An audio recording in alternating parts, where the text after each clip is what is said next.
What's up, everyone? Welcome back to another fucking video. This video, if I'm not wrong, the description says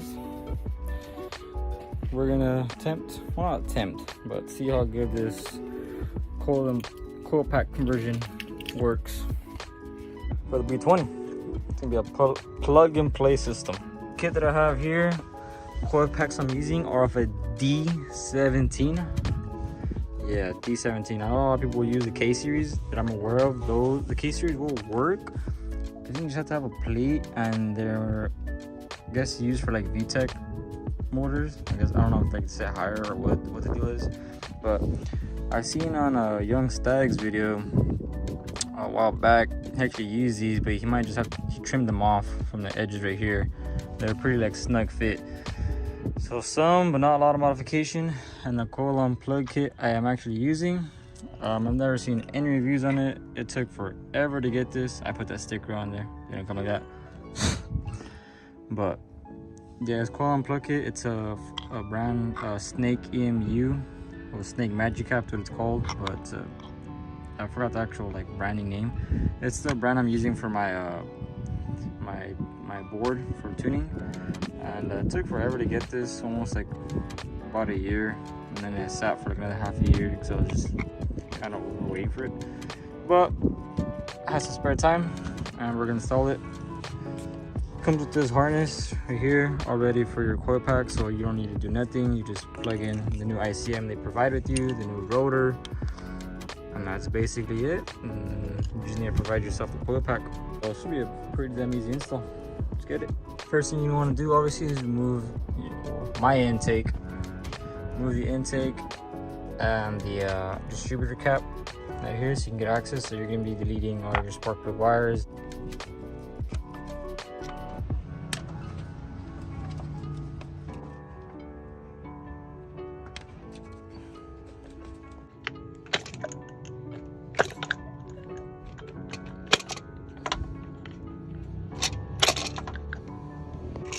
Just like that. Got them all off. Set that aside. It's actually really good still. But next up, man, this should be clean. We're gonna go ahead and remove the rotor so we can supply the new one they gave us. Disconnect all the wires from the ICM, and yeah, just remove the screws so you can pop it out. I mean, that's crazy. I mean, I never had a problem, but look, this thing never even had a screw in it.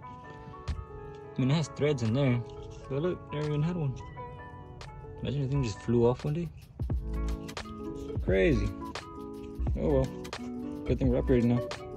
Never taken off a distributor apart like this, because there is a lot of key components to this, like where these wires go specifically and all that. So if you guys take it off, if you guys haven't done it, just go ahead and take a picture, or if you guys want to just reference off this video, it's gonna be the blue right here, yellow or yellow green. The logo says ICM, the ignition coil. Yeah, the ignition coil, the ICM. This is gonna be 12-volt power right here. And yeah, I think this is signal. Yeah, signal from the actual ECU. So signal, power. This is what triggers this, and then power right there, and then RPM signal. I think I said that right, but yeah, you guys get the gist of it.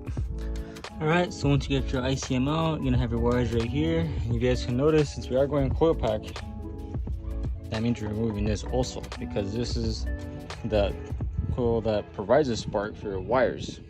So these are basically all those separate. So with this wire right here, this is the one that used to go on this wire right here. See that?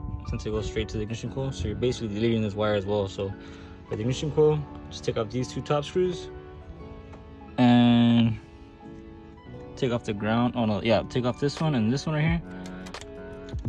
That way you can remove it from right here, and you should be good. And just like that, it's out.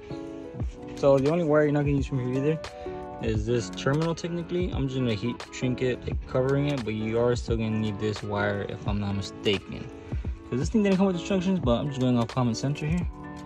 So shouldn't be that difficult, but yeah, I'm pretty sure you have to still keep this wire. That's the actual power. So yeah, that's the ignition pull out right there.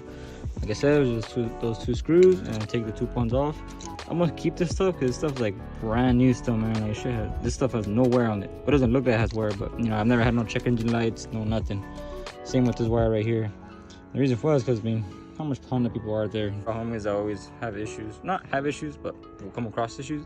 It's always good to have spare parts, just so help somebody out, you know. So yeah, I'm gonna keep this stuff right here. Start assembling this stuff over here. With this kit, there's a new version that came out, V2.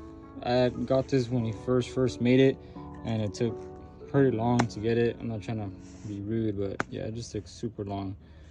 But yeah, basically the way it works is all your signal, power, and everything comes through here. Your ICM now connects to this. You have a wire right here. I'm honestly not sure what the heck the Type C connector is for on top, but plugged into the Type A. And yeah, we'll see. Hopefully this works pretty good. And then it has a rotor right here. And my assumption, the way it works now, is this basically works like a pulse, like a regular, like a crank sensor type deal. Like basically where it feels like an actual pulse and it sends a frequency. And that, I'm assuming, is a trigger, which creates a spark, like the actual ICM would. So that's where it's still requiring it. But yeah, so provide this for you, that little screw right there. So yeah, I mean, pretty much plug and play. You just gotta, you know, remove and install your stuff, but not too difficult compared to like most kits where it is ECU soldering. So I'm only gonna try this. I might convert to the ECU one just because I want to delete my distributor, but just for anyone who doesn't like want to do all that fancy stuff, this kit should be plug and play. But let's continue installing it. So when you guys get the new ICM, the distribution control module, or I forgot, I think that's what it's called. But when you get this new, you're just getting this bare plastic piece. So when you do get this, you know, oriented in the same way this one is, there's gonna be 2 screws. Literally, I just took them off right now. 2 screws are gonna be in here just like that. You're gonna take them off, and then the board itself will separate from this plate, because you need this plate. That's how it mounts to it. You will then place it like that, put the screws back on, and now you have a mounting plate for this. So just want to make sure, going step by step with this, step by step. So right now, the only thing I noticed when I installed the new plate on here, the screws that are off your old one, they are not long enough at all. Luckily, I have a bunch of spare Honda stuff. I have a spare distributor that has some longer screws I was able to take out of, and they fit. So unfortunately, if you guys don't have any spare parts like I did, you might have to go to a parts store or something and just take one of these screws and just find that pitch thread, tighten that on there. You can even tell the 2 are different, so I don't even know if they're gonna fit like that. Hopefully they do. But yeah, that's the only bad part I'm seeing right now. So okay, and just like that, new one's installed. The screws actually didn't interfere at all. They're right there, so pretty good. All I had to do was I guess the terminals that are on this compared to the ones are like a lot skinnier on this. So I just got a pair of pliers. I'll show you guys what I mean so you guys can see what I was talking about. The actual pins in here, they're a little bit too gapped open for this, so like it will just slide in and out. I just got some pliers and literally just squeeze them a little bit to tighten it up, and then just doing that. Went in. So like I said, the only one you're keeping is going to be your blue wire right here. It's for your tach signal, your RPM. This one right here, which is your 12-volt power that comes off that 2-pin plug over here. And then this one right here, which is your actual ICM signal that comes off the ECU to trigger. And instead of your ignition coil right sitting right here, it now goes to that cap that will provide signal input to each individual coil pack. So that part was easy. This part you do not want live anywhere, because if this touches anywhere here, this is a grounded circuit. You don't want to short out, so you don't know if you guys want to cut it. Cut the end of the terminal. I'm gonna just get a piece of heat shrink, cover it so I know it's insulated. And yeah, you don't want to bolt this down to anything. This is 12-volt power. You do it to any of this, it will short out, because this is going straight to the engine block, which is ground. You do not want that. So yeah, just cover that up. Even maybe electrical tape, I don't know. I'm just saying, just make sure this is covered, or cut it, either or. All right, so after that, I literally just got some heat shrink that has like a glue to it. I can show you guys right here. Harbor Freight for the win. Guys, here like tacky. So once you heat it up, it glues up. As you heat it up, pressed it, sealed shut. I just shoved it in right here at the bottom. You know, it's not gonna bother anything. It's already sealed. Unclose. From there, get your flat spot of the rotor. Line it right there at the flat spot. Just line right up. Put your screw in. Make sure it's tight. So after you guys have that done, I haven't put the cap on yet because I'm waiting for a screw.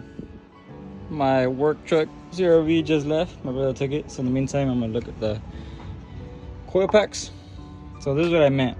This little tab right here, that's the only thing you have to cut off. So it's basically like just like a bare coil pack like that. So if you try putting one like that, you know, there's no real way they're gonna fit. You know, just straight down.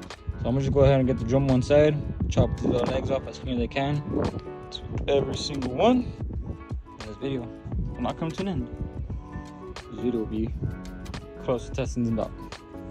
See if it works. The only thing that can go bad if nothing works is if the coil packs are bad. But go ahead and try it out.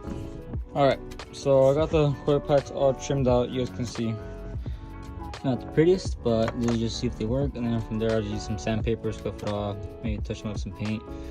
The only thing I'm noticing is they just don't like sit. Like, I don't know. Usually with like a sparkler wire, you'll feel it like firm, you know. And with these, you just sit in there. But you can feel it like go into the plug. So I know they're in there, but I don't know. I might end up buying that one plate that goes on top of it. I think in Young Static's video, he did it on a B-Tech head. I can't remember. It was a long time I seen this video.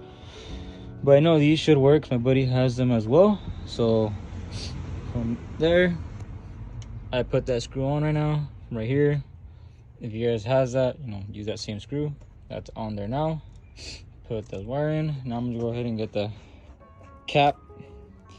Put it on there. Plug everything up. You put your cap on. Don't forget to plug this plug back on. I did just to put the ICM. And I'm sure work with the factory seal. From there, boom, just put on your other 3 screws. I didn't realize when I made a sticker for it, motherfucker's upside down. All right, and just like that, put the harness on. It's like a little threaded piece. Just wrapped it around, try to make it look somewhat clean for right now. Coil packs are all lined up, and that's how that looks. But even though it looks pretty damn good, the upside down smiley face, let's try and start it. All right, this is first test. Right here. Here we go.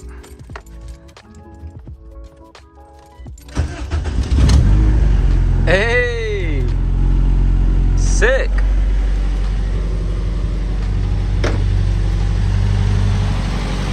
Let's go! I guess just like that. The hatchback is now coil pack, converted. Pretty tight though, eh? I won't even lie. But now I'm gonna let it warm up now. Go do it on a test drive, see how it feels, but pretty easy. Another thing I did notice is there's LEDs right here. I'm not sure what in the F they mean, to be honest, because when I bought it, I was under the impression that it was gonna have like 4 LEDs per cylinder, and I don't know what. So I didn't get the kit like I expected it to, so I thought it was kind of iffy if it even working. But I mean, it kind of sounds great on idle. I just don't know what that LED means. I'm guessing red means power, and yeah, I don't know that. I don't know what that means. But I just suppose that one day something messes up, the LEDs change, I guess we'll see. But for the meantime, since I am recording from my phone, I'm not gonna really try. I don't really have anywhere to mount it at. I stopped recording on my GoPros because I kind of like how this films, but. Yeah, here far looks good. Throttle feels pretty good still. So yeah, let's go on the test drive and make sure this thing handles. So I just got back from my test drive and sad to say, I don't know if it's the actual kit or my coil packs. I have some of those inside, but I was misfiring a lot. And I mean a lot. Like I can't even full throttle. It sounded like I was a Subaru. No offense. You guys get what I'm saying, like oh, type of deal. K series coil packs inside that I know are good. Like I know I got these like just because I got them at a junkyard. The K series ones that I have and hope. I don't think the spark plug should matter. I haven't checked online and everything. I never seen anyone say anything specific about the spark plug being different. don't need to be different that I know of. I'm asking a buddy of mine that's already on Coil Pack, see what he says, but I've never seen anybody change out the spark plugs. So I don't think that should be an issue. I have NGK iridiums in here. I've never had a problem. Brand new when I do the swap. So my brother's inside getting the Coil Packs right now. That solved my problem, because if not, I prefer the whole ignition coil. Forget it, bullshit. But yeah, hopefully that resolves the problem. If I do a K-series ignition coils on, the reason I don't like these, they look fine right here. But when you look at the gap, they're pretty up there, but they're Denso, so it's original, obviously. But yeah, I just don't like how high that sits with these, at least that flush, you know. But this is my problem. That just means I need to get new ignition coils. So those I just got, so no harm, no foul on those. But yeah, if it is had to be like this, I guess I don't mind driving like that, but it's kind of funky. But temp number 2. Now that I think about it, what if that's what that red light means? Oh well. So far it's pretty good. I haven't had really any issues with the gas. I believe the misfire went away, so that's good. I'm just cruising right now, and then after the stream we'll try a full throttle pull, see how it does. But so far so good. So it turns out it's just Coil Packs. It's really good now with this system. I was doing a pull, I felt great.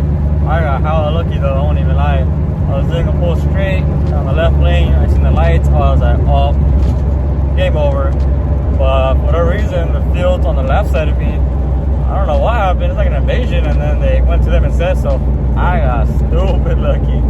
So good thing on that note. But yeah, right now I'm just heading home and probably end the video right here. Back home, AFR looks pretty damn good. No check engine light. I call it a win. Basically the whole system, what it does, it's utilizing the distributor for is just the sensors. So like the crank position, cam position, and CDC, that's all the distributor's for, just to use those sensors. So the whole new system basically, it uses the cap and rotor inside system still, so it can use just like as a firing order type deal. And the new ICM, just for the new signal input, I guess, since it goes into a distributor cap now.